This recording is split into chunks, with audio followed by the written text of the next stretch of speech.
ऐ छात्राः नमो नमः। आज आपल्याला भाषासूत्रम एकम यातील पुढचा घटक पाहायचा आहे। आपल्याला लोट लकार पाहायचा आहे।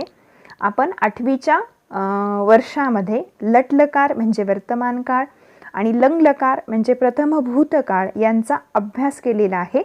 आता या 9वीच्या वर्षात आपल्याला लोट लकार आणि विधिलिंग लकार पाहायचा आहे।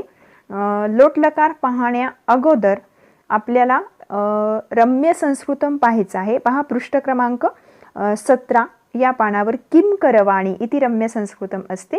रम्य संस्कृतम नाम रम्यम संस्कृतम। संस्कृतम कठिनमस्ति वा नास्ति, तर तरीही संस्कृतम रम्यम अस्ति, रमणीय आहे, रंजक आहे आणि या मनोरंजनातून आपल्याला संस्कृत शिकायचं आहे। पहा आपल्या या 9वीच्या पुस्तकाचं एक वैशिष्ट्य आहे। पहा जर तुम्ही प्रार्थनेच्या अगोदर एक पान आहे पहा आपल्या पुस्तकामध्ये, तर तिथं आपल्याला आपल्या पुस्तकाचे वेगवेगळे घटक केलेले दिसतील तुम्हाला। रम्य संस्कृतम आहे, भाषासूत्रम आहे, नंतर प्रथम सत्रस्य गद्य पद्य पाठः, अनन्तरं द्वितीय सत्रस्य गद्य पद्य पाठः, अनन्तरं सुगम संस्कृतम अस्ति। असे वेगवेगळे घटक आपल्याला आपल्या पुस्तकामध्ये दिसून येतात। तर हे रम्य संस्कृतम म्हणजे काय आहे, तर आपण जो व्याकरण घटक शिकणार आहोत त्या व्याकरण घटकाची थोडक्यात प्रस्तावना म्हणा किंवा थोडक्यात ओळख आपल्याला या रम्य संस्कृतमच्या द्वारे करून दिलेली आहे। पण ती कशी करून दिलेली आहे, तर कुठल्याही व्याकरणाचा व्याकरण घटकाचा कुठलाही नियम न सांगता, कुठलंही सूत्र न सांगता आपण सहजपणे या व्याकरण घटकांचा आपल्या वाक्यामध्ये वापर करू शकतो। हे आपल्याला या रम्य संस्कृतम मधून शिकायचं आहे। आणि आपण जे रम्य संस्कृतम मध्ये शिकलो त्याचाच तो भाग कसा तयार होतो, तिथं कुठले नियम लागू होतात, हे आपल्याला भाषासूत्रम मध्ये त्याची सूत्रबद्धपणे आपल्याला त्याचा अभ्यास करायचा आहे। कारण आपण हे जे रम्य संस्कृतम शिकल्यानंतर निश्चितच आपल्याला आपण जे भाषासूत्रामध्ये व्याकरण घटकाचे जे नियम पाहणार आहोत, जे प्रत्यय पाहणार आहोत, ते आपल्याला लवकर समजतील किंवा तशा प्रकारची वाक्यरचना आपल्याला लगेच लवकर करता येईल। हा एकमेव उद्देश यामागचा आहे। पहा की हसत खेळत आपल्याला संस्कृत शिकायचे, कुठल्याही व्याकरणाचं बर्डन आपल्या डोक्यावर नसणार आहे की हे खूप असतं। आपल्याला लहानपणापासून तुम्ही ऐकलं असेल की संस्कृत भाषा खूप अवघड आहे, त्याचं व्याकरण खूप अवघड असतं, मग ते पाठ करायला खूप अवघड असतं, खूप सारं पाठांतर करावं लागतं। तसं नाही, तर समजून घे जर तुम्ही एखादा घटक घेतलात तर तुम्हाला जास्त पाठांतर घोकमपट्टी करण्याची सुद्धा गरज नाही। आपण जर अशा रम्य संस्कृतम सारख्या घटकातून व्याकरण घटकाचा परिचय करून घेतला तर निश्चितच आपल्याला ते काय होणार आहे, सोपं जाणार आहे। तर प्रत्यक्ष आपण या लोट लकाराचं जे रम्य संस्कृतम आहे, किम करवाणी, अहम किम करवाणी, मी काय करावे, हे पाहायचं आहे। अत्र एकः संवादः अस्ति। प्रथमं एतं संवादं पठामः। पहिल्यांदा आपण हा संवाद वाचूयात आणि नंतर मग पुढे जाऊयात। पहा, आचार्ये नमो नमः। नमो नमः। सुप्रभातम् उपविशत। आचार्ये अपि मार्जयाव फलकम्। अवश्यं मार्जयतं। सुवचनम् अपि लिखतं। नीरजे वातायनम् उद्घाटय। अतीव उष्मा बाधते। अयि मृदुले व्यजनानि चालय। आचार्ये अपि प्रविशानि वर्गम्। आम् आगच्छ। स्थाने उपविश। शान्तः दृश्यसे। किञ्चित् जलं पिब। ऐ छात्राः, अधुना अहं प्रश्नान् पृच्छामि। सम्यक् विचिन्त्य यूयम् उत्तरत। कोलाहलः मास्तु। एकः एव उत्तरं वदतु। अत्र एतस्मिन् संवादे ए स्फुटशब्दाः सन्ति। स्फुटशब्दाः नाम ए पाटलवर्णस्य शब्दाः सन्ति। ते शब्दाः तेषां शब्दानां अर्थः ज्ञातव्यः, त्याचा आपल्याला अर्थ समजून घ्यायचा आहे आणि तम अनुसृत्य 15 वाक्यानि पठत। 15 वाक्य आपल्याला वाचायची आहेत। याच्यामध्ये पहा, उपविशत, मार्जयाव, मार्जयतं, लिखतं, उद्घाटय, चालय, प्रविशाणि, आगच्छ, उपविश, पिब, उत्तरत, मास्तु आणि वदतु। हे स्फुट शब्द आहेत, बोल्ड अक्षरामध्ये, त्याला आपण बोल्ड अक्षर असं म्हणतो आहेत। यांचा अर्थ आपल्याला समजून घ्यायचा आहे। पहा, उपविशत म्हणजे बसावे, तुम्ही बसा। यूयम उपविशत। आवां मार्जयाव, अपि आवां फलकं मार्जयाव, आम्ही दोघांनी फळा पुसावा. युवां मार्जयतम, सुवचनम अपि लिखतम, तुम्ही दोघे आहेत पहा म्हणून मार्जयतम लिखतम. त्वम उद्घाटय, त्वम वातायनम उद्घाटय, त्वम व्यजनानि चालय, अहं प्रविशामि, त्वम आगच्छ, त्वम उपविश, त्वम पिब, यूयम उत्तरत, एकः वदतु.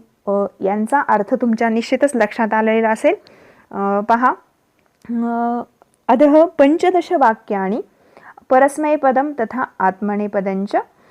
पहा, प्रत्यक्ष आपल्याला आता काय करायचं आहे, वाक्य पाहायची आहेत. पहा, सह खादतु, सह खादतु, तौ खादताम, ते खादन्तु, सा खादतु, ते खादताम, ताः खादन्तु, तत् खादतु, ते खादताम, तानि खादन्तु, त्वं खाद, युवां खादतं, यूयं खादत, अहं खादामि, आवां खादाव, वयं खादाम, बालकः खादतु, बालकौ खादतां, बालकाः खादन्तु. पहा, बालिका खादतु, बालिके खादतां, बालिकाः खादन्तु. अनन्तरम् एषः खादतु, एतौ खादतां, एते खादन्तु, एषा खादतु, एते खादताम्, एताः खादन्तु, एतत् खादतु, एते खादताम्, एतानि खादन्तु. कविः खादतु, कवी खादतां, कवयः खादन्तु. अनन्तरं महिला खादतु, महिले खादतां, महिलाः खादन्तु. अशा प्रकारे वाक्य आहेत पहा. त्यानंतर पहा, त्वं खाद, युवां खादतं, यूयं खादत, अहं खादामि, आवां खादाव, वयं खादाम. आपण जेव्हा लट्लकार शिकलो तेव्हा पहा, आपण पाहिलं सह गच्छति, तौ गच्छतः, ते गच्छन्ति, सा गच्छति, ते गच्छतः, ताः गच्छन्ति, तद् गच्छति, ते गच्छतः, तानि गच्छन्ति. त्याप्रमाणे बालकः गच्छति, बालकौ गच्छतः, बालकाः गच्छन्ति, बालिका गच्छति, बालिके गच्छतः, बालिकाः गच्छन्ति. त्वं गच्छसि, युवां गच्छथः, यूयं गच्छथ, हे आपण मध्यम पुरुषामध्ये पाहिलेलं आहे. तर अहं गच्छामि, आवां गच्छावः, वयं गच्छामः असं आपण लट्लकारामध्ये पाहिलेलं आहे. त्याप्रमाणे इथे पहा, अहं खादामि, आवां खादाव, वयं खादाम. लक्षात आले. त्यानंतर पहा, हे झालं परस्मैपदम. अनन्तरम् आत्मनेपदं पठामः. सह लभतां, तौ लभेतां, ते लभन्तां. त्यानंतर पहा, भवान् लभतां, भवन्तौ लभेतां, भवन्तः लभन्तां, सा लभतां, ते लभेतां, ताः लभन्तां, भवती लभतां, भवत्यौ लभेतां, भवत्यः लभन्तां, तत् लभतां, ते लभेतां, तानि लभन्तां, त्वं लभस्व, युवां लभेथां, यूयं लभध्वम्, अहं लभै, आवां लभावहै, वयं लभामहै. इकडे पहा, एषः लभतां, एतौ लभेतां, एते लभन्तां, एषा लभतां, एते लभेतां, एताः लभन्तां, एतत् लभतां, एते लभेतां, एतानि लभन्तां. त्याचबरोबर पहा, कविः लभतां, कवी लभेतां, कवयः लभन्तां. अनन्तरं नदी लभतां, नद्यौ लभेतां, नद्यः लभन्तां. अशा प्रकारे आपण परस्मैपदी आणि आत्मनेपदी लोटलकाराची क्रियापदे वापरून वाक्यरचना पाहिलेली आहे. कशा प्रकारची वाक्य होतात, आपण वेगवेगळी जी सर्वनामे पाहिली 8वीमध्ये, यत सर्वनाम असेल, किम सर्वनाम, ही वापरून सुद्धा आपण अशा प्रकारची वाक्यरचना करू शकतो. पहा, कह खादतु, कौ खादतां, के खादन्तु. त्याचप्रमाणे कह लभतां, कौ लभेतां, के लभन्तां, अशी वाक्यरचना आपण करू शकतो. तर पहा, एतेषु वाक्येषु विविध क्रियापदानां उपयोगं कृत्वा पुनः वदत स्मरत च. या वाक्यांमध्ये पुन्हा वेगळ्या क्रियापदांचा वापर, खादतु आणि लभतां याच्या ठिकाणी वेगवेगळी क्रियापदे वापरून वाक्यरचना करायची आहे. ती तुम्ही घरी करायची आहे. अत्र एका कृतिः अस्ति, पश्यन्तु। कृतिपत्रिकायां याः विविधाः सूचनाः सन्ति ताः एकत्र लिखत। तुमच्यासाठी कृती आहे ही। यथा गद्यांशं पठित्वा कृतिः कुरुत, एकवाक्येन उत्तरत, प्रश्ननिर्माणं कुरुत, समूहेतरं पदं चुणुत, विरुद्धार्थकं शब्दं लिखत, श्लोकं शुद्धं पूर्णञ्च लिखत, वाक्यं शुद्धं कुरुत, त्यानंतर उकारांत नामानी चित्वा लिखत, जालरेखाचित्रं पूरयत, कोष्टकं पूरयत, अशा वेगवेगळ्या सूचना ज्या प्रश्नपत्रिकेमध्ये दिलेल्या असतात त्या सगळ्या लोट लकारामध्ये असतात, हे लक्षात ठेवायचं आहे आणि त्यांचा संग्रह करायचा आहे। तुमच्यासाठी हा उपक्रम आहे पहा। गृहे वा पाठशालायां वा सूचनाः लोट लकारे दीयन्ते तासां संग्रहं कुरुत। घरामध्ये किंवा पाठशाळेमध्ये ज्या तुम्हाला सूचना दिल्या जातात लोट लकारामध्ये, आज्ञार्थामध्ये, त्यांचा संग्रह करायचा आहे पहा। यथा उपविशत, पठत, लिखत इत्यादयः, की आपल्याला अनेक जण सूचना करत असतात, तर त्या सगळ्या ज्या सूचना असतात त्या सगळ्या लोट लकारामध्ये असतात, हे लक्षात ठेवायचं आहे। प्रविशत, उपविशत, तिष्ठ, खाद, पिब, नम, अशा प्रकारच्या ज्या सूचना असतात। आपल्याला आई पण घरी सूचना देते पहा, इथे बस, आंघोळ कर, जेवण कर, अभ्यास कर, अभ्यासम कुरु, अभ्यासम कुरुत, यूयम अभ्यासम कुरुत, स्थाने उपविशत, अशा ज्या सूचना असतात त्या सगळ्या सूचना लोट लकारामध्ये असतात आणि अशा सूचनांचा संग्रह आपल्याला करायचा आहे।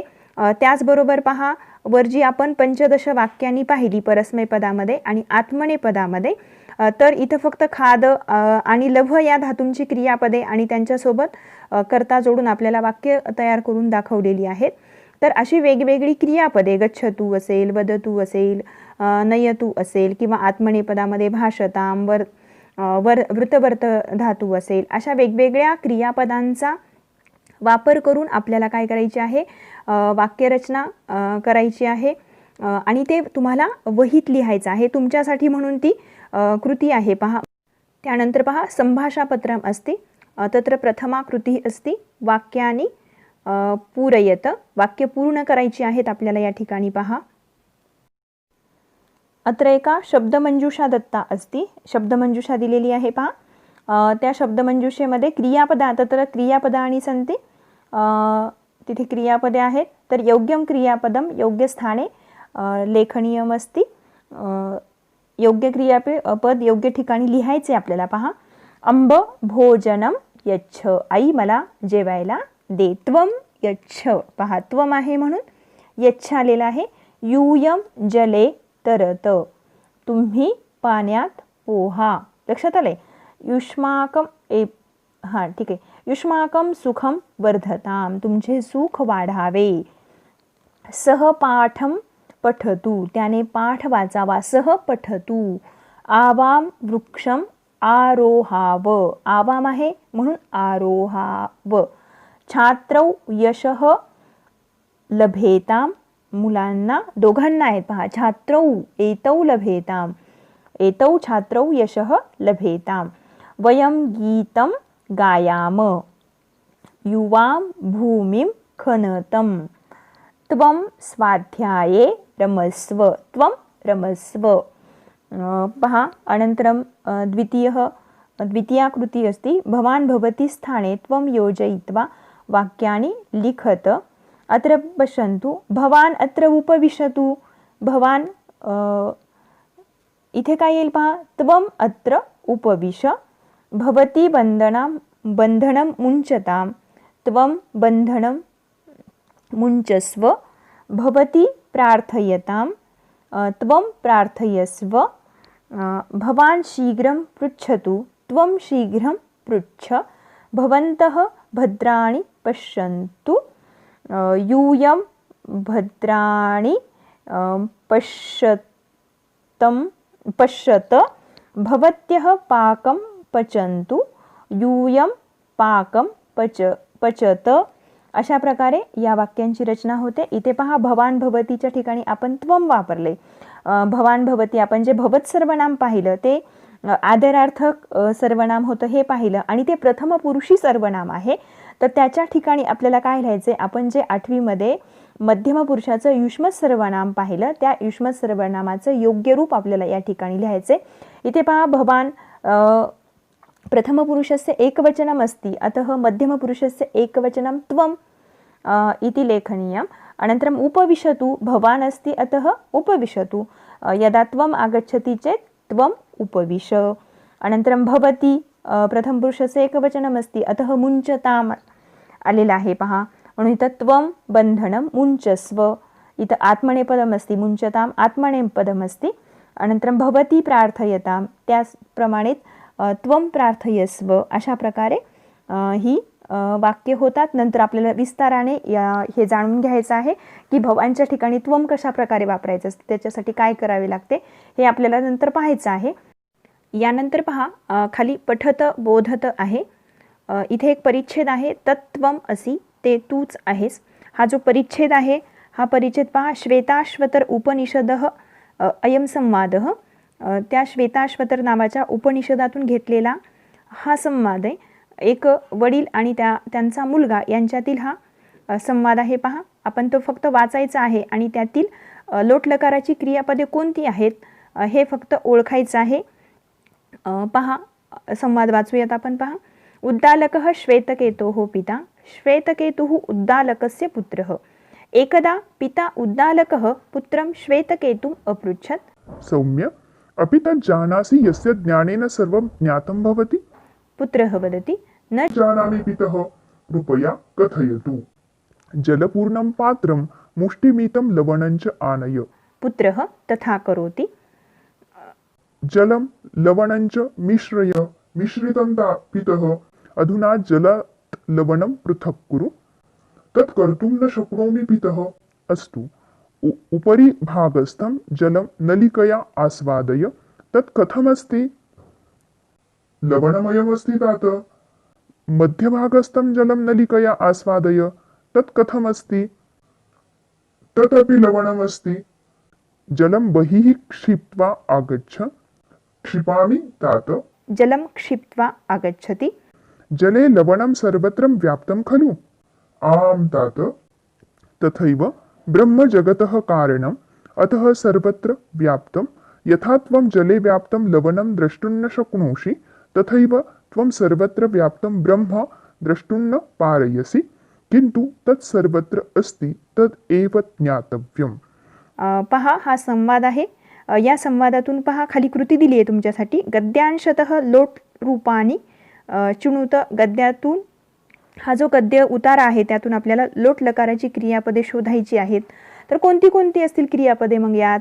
पहा, कथयत, कथयतु, आनय, मिश्रय, पृथक् कुरु, आस्वादय, ही जी आगच्छ, ही जी सगळी क्रियापदे आहेत, ही क्रियापदे म्हणजे लोट लकाराची क्रियापदे आहेत.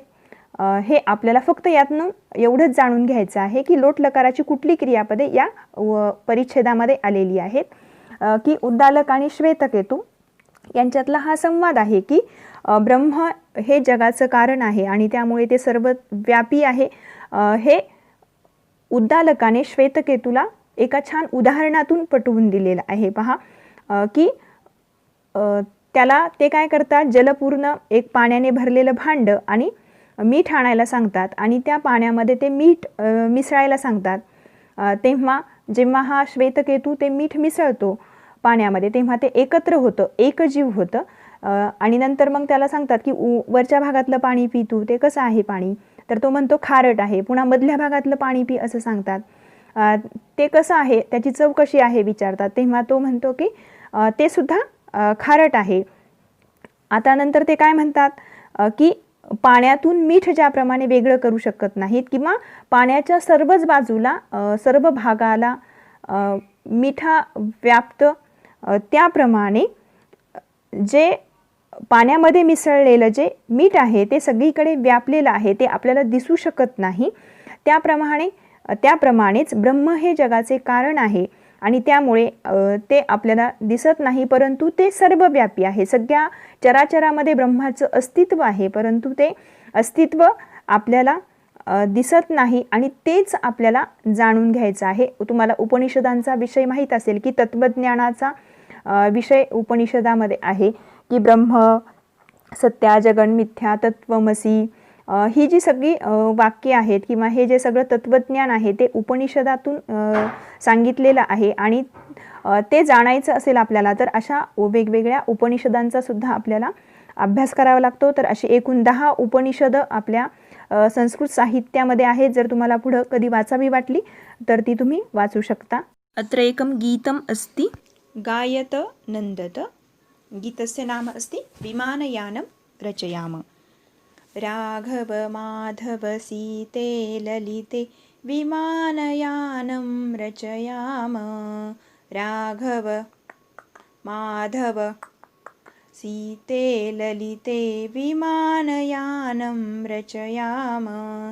नीले गगने विपुले विमले वायुविहारं करवाम. वायुविहारं करवाम.